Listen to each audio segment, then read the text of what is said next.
everyone! So today, maglilinis ako ng kwarto ko and mag-organize from this turn into this. Are you ready? Let's go!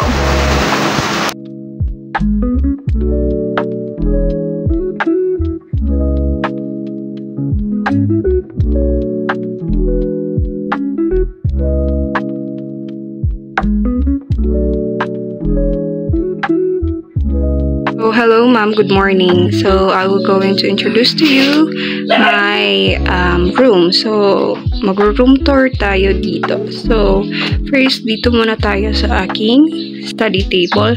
So as you can see ma'am, meron akong schedule. So dyan nakalagay yung mga schedule ko sa school.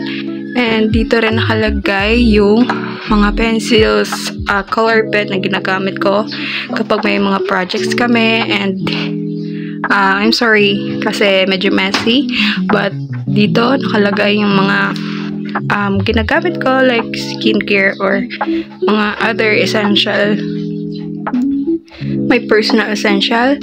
So dito kalagay yung tablet na ginagamit ko, and eto yung makeup kit, and this is my gaming chair. So dyan sa baba is nandyan yung mga documents na importante para sa akin. So as you can see ma'am, ito yung setup ng bed ko ngayon, and yun din is yung my sofa bed. So I am planning to change the setup. So now let's talk about what I like and dislike about this room. So what I like in this room is meron akong sofa bed. So dyan ako nag-chill kapag na-stress ako sa akin. And what I dislike is ditong area kasi medyo masikip, hindi komportable, kaya minsan ko na lang siya nagagamit. So as you can see ma'am, meron akong maliit na mirror dyan, and dito ko sinasabit yung mga bags ko, and ayun, yung uniform ko dyan siya nakasabit.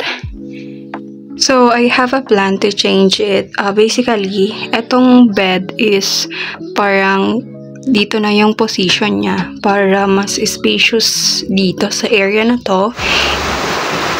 So ayun, tapos na ako maglinis, and ipapakita ko yung renovation or reorganizing ng mga gamit ko on my next video. So bye!